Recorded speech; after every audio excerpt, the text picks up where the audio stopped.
Saudações, amigos! Eu sou o Caio do Obra Sob Medida e hoje eu vou falar de orçamento de obra.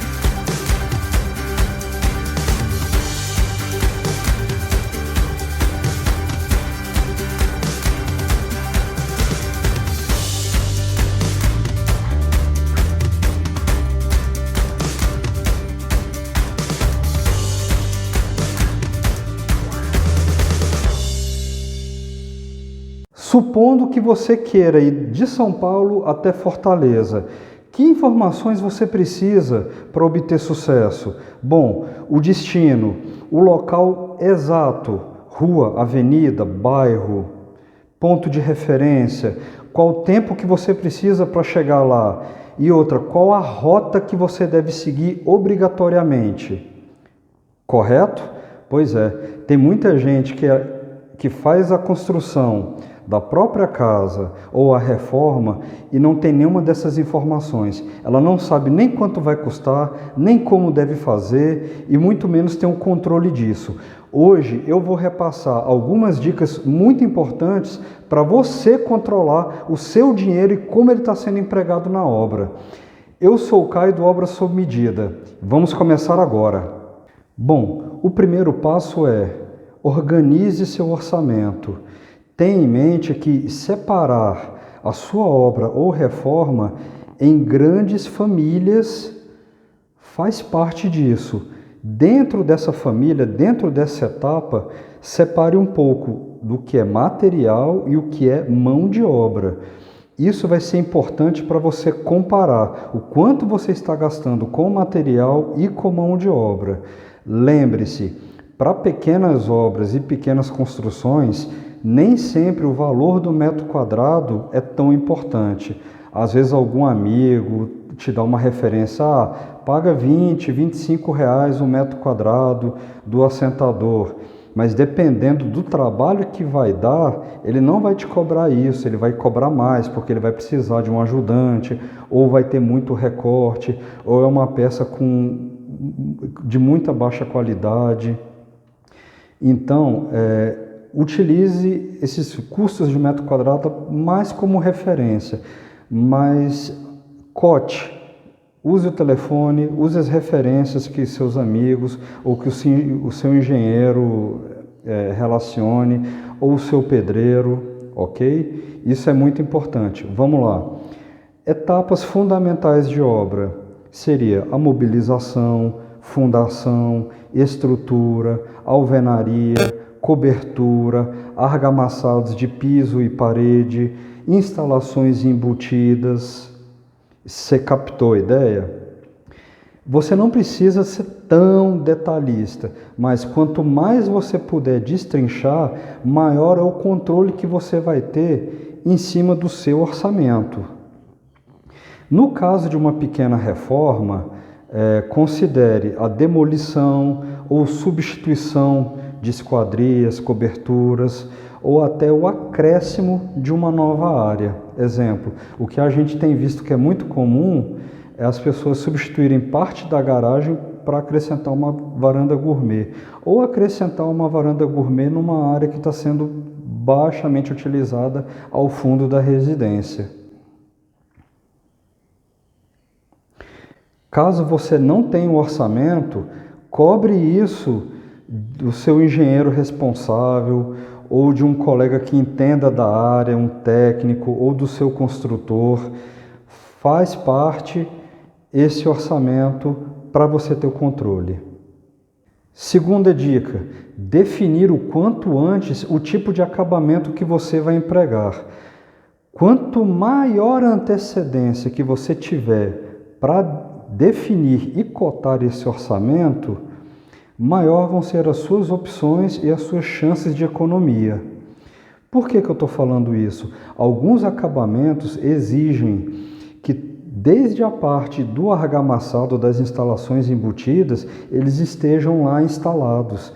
Isso é para garantir que o acabamento fique do seu agrado, dentro dos custos que você queira, e lá na frente não haja retrabalho, ou seja, demolição para mudar o tipo de acabamento. Eu vou citar aqui como exemplo o piso em concreto polido ou a utilização de porcelanato em grandes peças. Existe aí uma grande diferença entre uma e outra de acordo com a fase que ele vai ser executado. Outro exemplo clássico é a utilização daqueles registros monocomando, aquele que você puxa e vira à direita para água fria ou à esquerda para água quente.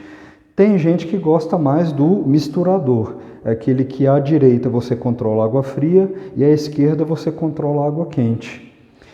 A infra dele é totalmente diferente. São 2 registros de pressão, no caso do misturador, e um registro monocomando misturador ao centro. Então existe essa diferença. E ela tem que ser feita na época do argamassado, na época da instalação embutida.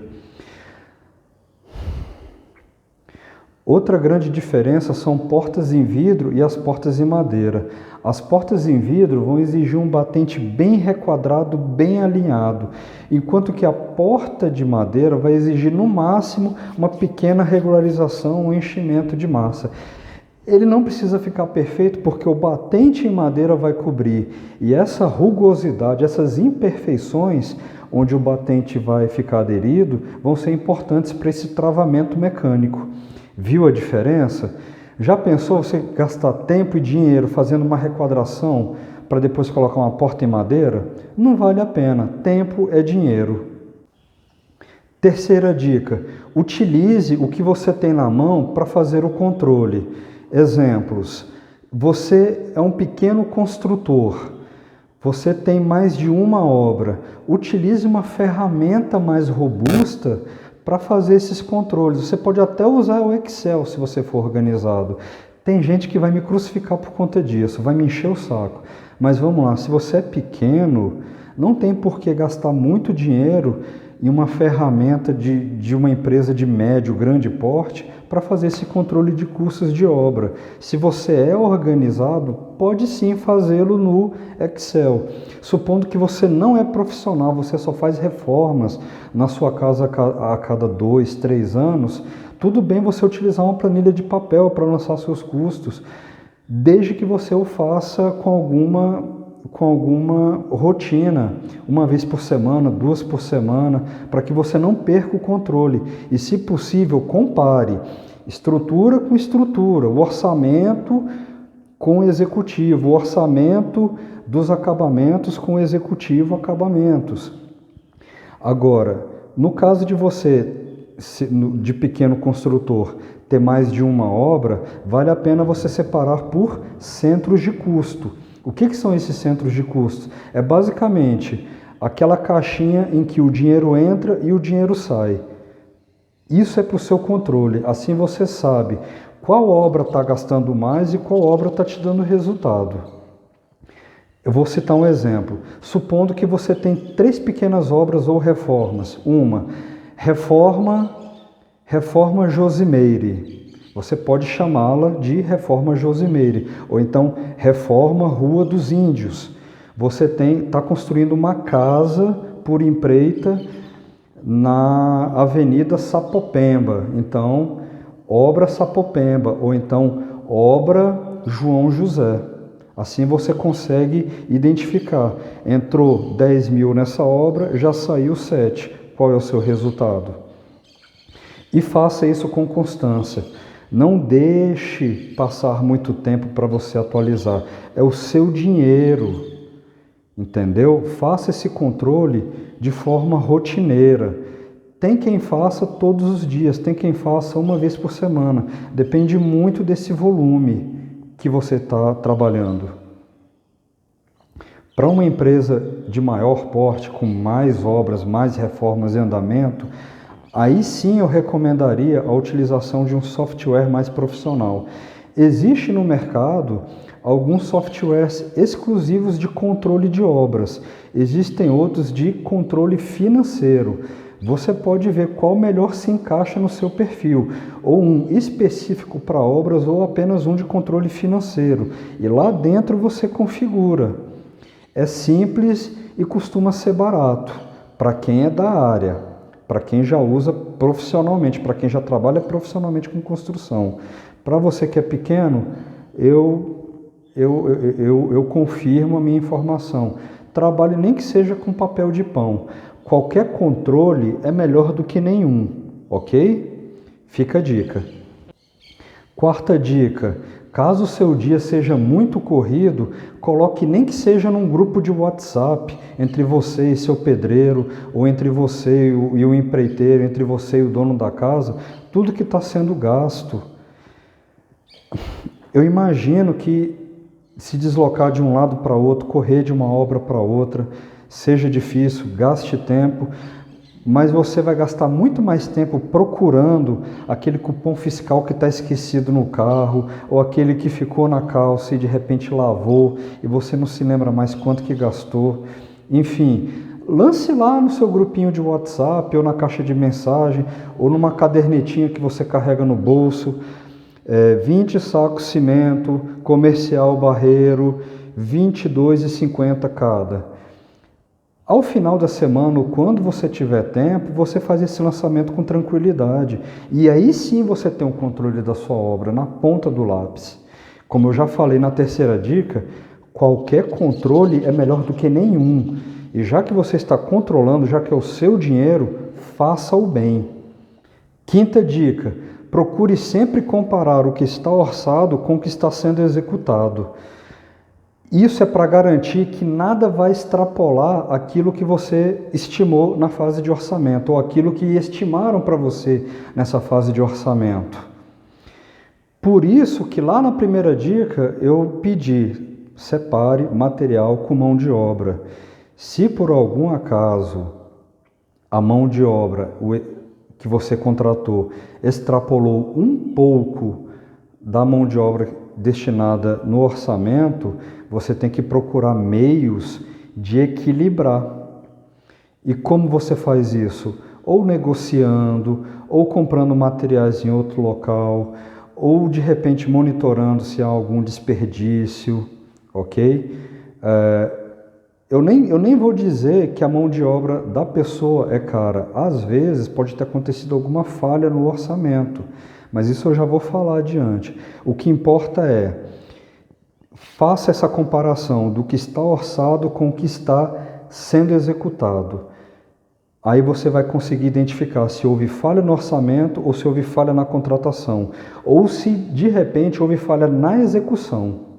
É aí, nessa quinta dica, que você vai entender se o quantitativo de materiais foi subestimado, a capacidade da mão de obra foi superestimada e qual o nível de perda de material ou desperdício está acontecendo dentro do canteiro de obras.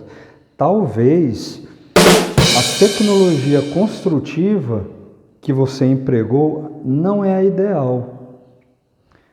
Posso citar como exemplos um caso de um cliente que, mesmo com laje, preferiu colocar telha isotérmica. Bom, era uma vontade dele, mas não deu. Em outro caso, colocou telha isotérmica com acabamento amadeirado. A pessoa não gostou do acabamento e preferiu fechar com forro em gesso embaixo. Bom, foi um desperdício, mas é como eu falei anteriormente, é importantíssimo você ter essa definição do acabamento na fase de orçamento. Essa quantidade de perda ou desperdício está muito relacionada a essa mudança de ideia, mas eu vou falar isso já já. Dá uma pausa aí. Bom, sexta dica. Sexta dica. Se você economizou em uma etapa de obra, não guarde essa sobra para a próxima. Isso é economia. Economia tem que ficar. Mas isso depende muito do perfil da pessoa. Tem quem prefira economizar em uma etapa para poder gastar em outra, mais para frente no acabamento, por exemplo. Isso é mais uma questão de perfil. A minha recomendação é essa: se economizou em uma etapa, isso vira economia, não passe para a próxima. Contudo, pode acontecer o inverso, você acabar gastando mais do que estava orçado. Tente identificar o que aconteceu. Contudo, se já está acontecendo esse problema de ficar mais caro, você vai ter que procurar alternativas ou nas próximas etapas ou dentro da mesma etapa, antes que ela termine. Como? Se gastou mais com mão de obra, tente economizar no material. Não mexa na qualidade, mas tente, de repente, procurar outro material que substitua com a mesma qualidade, ou então procure outros fornecedores para esse material. Um exemplo, se você gastou mais na cobertura utilizando uma telha isotérmica, então talvez você tenha que procurar um porcelanato mais barato, ou diminuir a quantidade de acabamento de pintura, diminuir o seu grafiato por textura, entendeu? Ou internamente a casa, diminua o granicor ou outros tipos de pinturas especiais com tinta lisa, lavável. Tente manter a qualidade, mas jamais diminua. Tente manter o acabamento, mas jamais diminua a qualidade. O que foi? Eu achei que era espírito. Mas não se desespere. Caso isso aconteça, ainda é fácil contornar ou tentar recuperar os trilhos do seu orçamento. Como eu já disse lá atrás, o orçamento deve ser um mapa. Ele te indica quanto você vai gastar em cada etapa, com mão de obra, com material. É só você seguir esse mapa, ele é um roteiro de como você deve construir. O projeto técnico é o como você vai construir. Ele é o detalhamento técnico de como você vai construir. E o seu orçamento é o roteiro. 7ª dica: mudar de ideia. Essa é uma das coisas que mais atrapalha o seu orçamento. Essa é uma das atitudes que mais vai fazer você gastar dinheiro. Mudar de ideia o tempo todo. Achar que não está bom, achar que não está legal, você quer dar um upgrade, quer dar um downgrade, você quer aprimorar, você quer simplesmente mudar no meio do caminho. O projeto técnico existe para isso e você pagou por esse projeto técnico. Siga-o. Se você, por acaso, percebeu alguma coisa que o projeto técnico não percebeu, repasse para o projetista. Ele tem que refazer seguindo essas diretrizes. Se ele não percebeu, enfim, ele vai ter que refazer. Vocês podem entrar em negociação. Isso é fácil. Quando se resolve no papel, tudo sai muito mais fácil e barato. Agora, se você quer resolver na base do olho, na base do achismo, aí sim sai caro. 8ª dica: o orçamento deve ser o roteiro para você entregar o projeto. É com esse roteiro que você sabe quanto vai gastar e em cada etapa de serviço, seja no material, seja na mão de obra. Esse roteiro deve ser respeitado. E ele é baseado naquele projeto técnico, aquele que você contrata o arquiteto, o engenheiro, o decorador, ok? Esse projeto técnico será o como deve ser construído.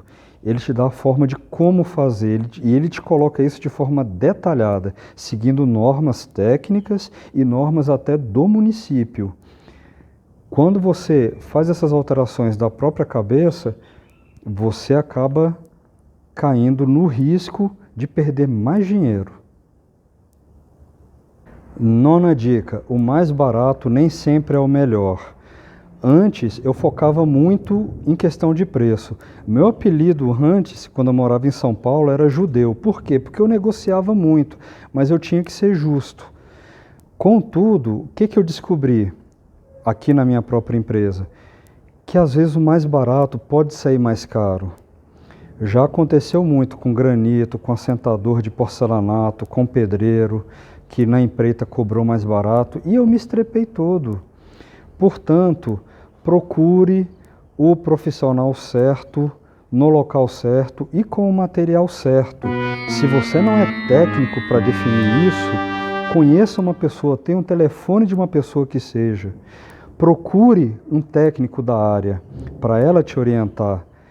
Qual o técnico mais apropriado, o pedreiro, o assentador, o eletricista mais apropriado, o pintor mais apropriado, o vidraceiro mais apropriado e com preço justo. Nem que você gaste a mais, mas nem que você passe raiva, nem dor de cabeça tendo que desfazer para um serviço que já está praticamente pago. Portanto, fica essa lição, às vezes o barato sai caro. Esse ditado já está amplamente divulgado e as pessoas, mesmo sabendo, acabam caindo no mesmo erro. Negociar não é feio, mas discutir o preço que a pessoa tem, enfim, pode ficar feio para você. Você acha que o outro profissional está muito caro? A sombra está no meu rosto. Está sim. Se você acha que um profissional está muito caro, tente entender o que ele está considerando no orçamento, que tipo de mão de obra ele está considerando, demolição, assentamentos, quebra, grandes peças, se ele de repente vai precisar da ajuda de outro pedreiro ou de ajudante. Leve tudo isso em consideração antes de dizer que o preço dele é caro. Outra coisa, leve em consideração a qualificação técnica dessa pessoa. Às vezes ele é extremamente capacitado, ele sabe a dificuldade disso e tem a agenda cheia. Engraçado que quando você procura uma obstetra ou procura um médico, nem sempre você procura o mais barato, você procura o melhor. No ramo da construção deve ser colocado da mesma maneira. Procure o melhor, afinal a sua cabeça vai estar embaixo dessa laje. 10ª dica, equilíbrio. É necessário ter equilíbrio entre todas as partes do orçamento e na gestão. Não adianta você ter uma casa boa demais para um acabamento ruim demais. E o contrário também é válido, um acabamento bom demais numa casa ruim demais. É necessário esse equilíbrio para que você gaste certo e tenha o benefício certo. Supondo que um dia você queira vender este imóvel, eu digo com total propriedade, o que você investiu nessa reforma, nessa melhoria ou na construção do imóvel, vai te devolver em mais de 50% em resultado. Por que eu estou falando isso? Porque a gente está fazendo isso com apartamento.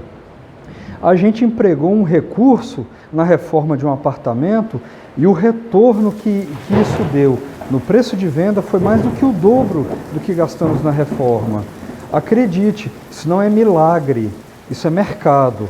É aplicar o material certo, no local certo, com um profissional certo. Não adianta gastar muito dinheiro em algo que não vai dar retorno. É preferível gastar dinheiro com pequenos detalhes naquela construção e que te favoreçam para uma revenda, ou locação, ou reforma. Aqui, por exemplo, varanda gourmet. Ela nem saiu tão cara assim e com certeza conseguimos agregar muito valor nesse imóvel com essa varanda gourmet. 11ª dica e praticamente a última. Você pensa no orçamento somente até a fase de entrega da obra ou da reforma. Bom, esse orçamento ele deve considerar um pequeno fator, manutenção. Como que vai ser a manutenção desse imóvel após o término da obra? Quanto vai custar a limpeza fina desse imóvel e a limpeza para entrega? Quanto que vai custar a manutenção?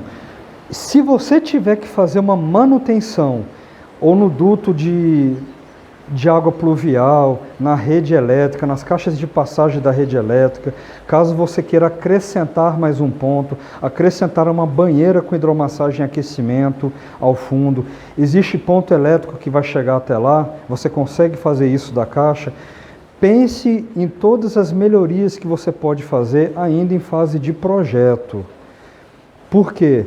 Lá na frente, isso vai te dar possibilidades de fazer melhorias ou reformas, ampliações, sem ter que quebrar muita coisa, sem ter que criar uma infraestrutura grande.